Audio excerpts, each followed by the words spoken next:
Hello friends, welcome to my channel. இன்றைக்கி என்ன பார்க்க போகிறோன்னா சிக்கன் பிரியாணி தாங்க செய்ய போகிறோம். அது எப்படி செய்யலாம் பார்க்கலாம் வாங்க. ஃபஸ்ட்டு குக்கர் சூடாக இருக்குது. அதில் ஃபஸ்ட்டு நெய் ஊற்றிக்கலாம். ஒரு டேபிள் ஸ்பூன் வச்சுக்கோங்களேன். உங்களுக்கு எவ்வளோ தேவையோ அது ஊற்றிக்கோங்க. கொஞ்சம் ஆயில் ஊற்றிக்கலாம்.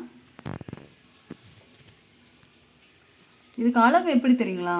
அந்த விளிம்பு பாருங்கள், ஃபுல்லாக அப்படி செஞ்ச மாதிரி இப்படி இருக்கணும். அதுதாங்க அளவு. இது அளவு நான் இப்படி தான் செய்வேன். அவ்வளோதான். இப்போது நெய் சூடாயிடுச்சுங்க. இதில் ஆனியன் போட்டுக்கலாம். ஒரு 2 பெரிய வெங்காயம் போட்டுருக்கேன், 2 பச்சை மிளகாய். நல்லா வதங்கட்டும்.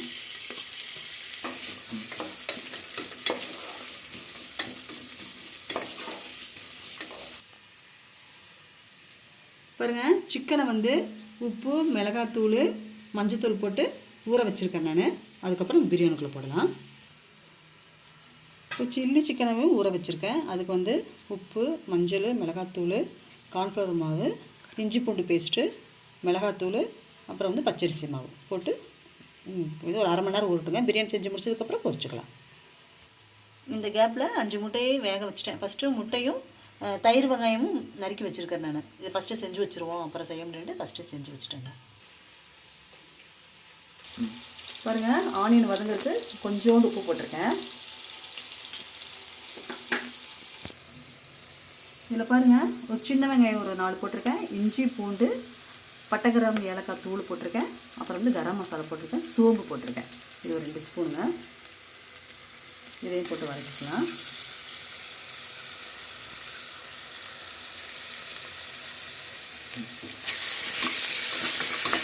இது அடி பிடிச்சிரும், சீக்கிரம் கிண்டி விட்ருங்க.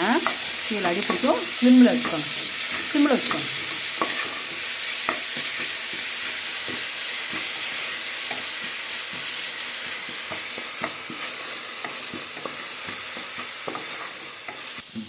இப்போ ஒரு ஸ்பூனு, ஒரு 1.5 ஸ்பூனுக்கு மிளகாத்தூள் போட்டிருக்கேன். ஏன்னா சிக்கன் பிரியாணிக்கு காரம் கொஞ்சம் வேணுங்க. பாருங்கள், போய் அரோமா செம்மையாக இருக்குங்க. சூப்பராக இருக்குது. எப்படா செஞ்சு முடிப்போம் சாப்பிடுவோன்னு இருக்குது. இருங்க, நல்லா வதக்கிக்கலாம்.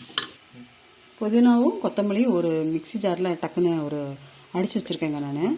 அது ஏன்னா அப்படியே தூக்கி போட்டுருவாங்க. பேஸ்ட்டு மாதிரி அரை பேஸ்ட்டு கரைச்சிருக்கேன், ரொம்ப ஒன்றும் அரைக்கல.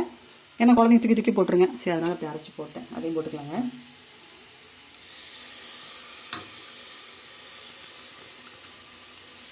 அதை கிண்டிக்கலாம்.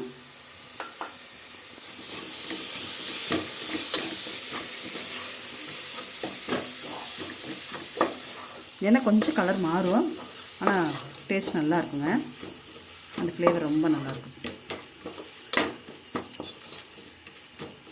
இருங்க, அடுத்து தக்காளி போடலாம். அடுத்து 2 தக்காளி நறுக்கி வச்சுருக்கேன். ரொம்ப தக்காளி போட்டால் தக்காளி சுகமாக இருக்குங்க. 2 தக்காளி தான் நறுக்கி வச்சுருக்கேன். அதை போட்டுக்கலாம். இந்த விதையெல்லாம் எடுத்துடலாங்க, வேண்டாம்.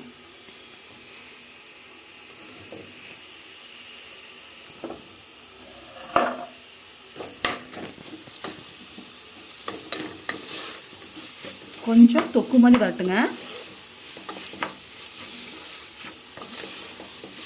உப்பு கொஞ்சம் அப்பப்போ போட்டுக்கோங்க, அப்போ தான் டேஸ்ட்டு வரும். இல்லைன்னா கொஞ்சம் சப்புன்னு இருக்கும்.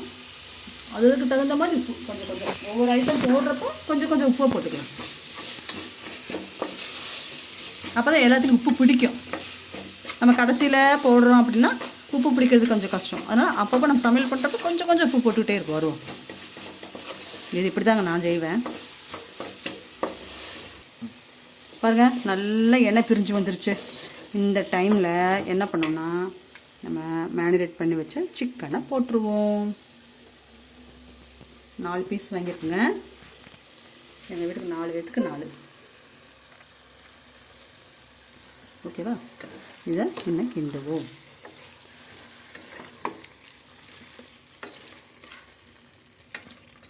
பாருங்க, சிக்கன் என் பையன் தாங்க நல்லா கழுவி கொடுத்தான். அவன் தான் எனக்கு கொஞ்சம் ஹெல்ப் பண்ணான்.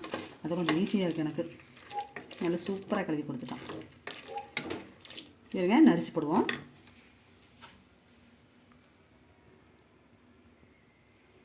இது ஒரு 400 கிராம் அரிசிங்க. அதை ஊற வச்சுருக்கேன் 3 தண்ணியில் கழுவிட்டு. அதையும் போட்டுட்டு 400 கிராம் தண்ணிக்கு 800 கிராம் எம்எல் தண்ணி ஊற்ற போகிறேன்.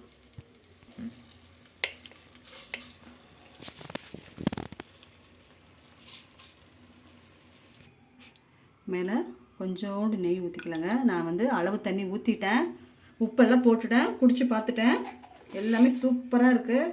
இன்னும் குக்கர் வச்சு மூடி வச்சு 2 விசில் எடுத்துக்கலாங்க. சரிங்களா? வெந்ததுக்கப்புறம் உங்களுக்கு காமிக்கிறேன். பாருங்க, நல்லா ஒரு 3 விசிலில் வெந்து எடுத்துட்டேன். இது சாப்பாட்டு அரிசிங்க, அது பிரியாணி அரிசி கிடையாது. நான் சாப்பாட்டு அரிசி அப்படியே குக்கரில் வச்சு எடுத்துட்டேன். பாருங்கள், சூப்பராக வெந்திருக்கு. லெக் பீஸ் எல்லாம் சூப்பராக இருக்குது. நீங்கள் பாருங்கள், பா செம்மையாக இருக்குது.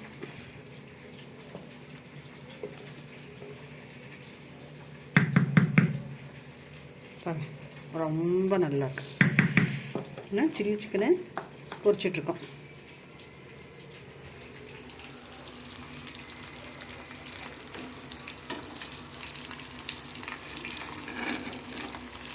என் பையன் தான் உங்கள் கொஞ்சம் பொரிச்சிட்ருக்காங்க.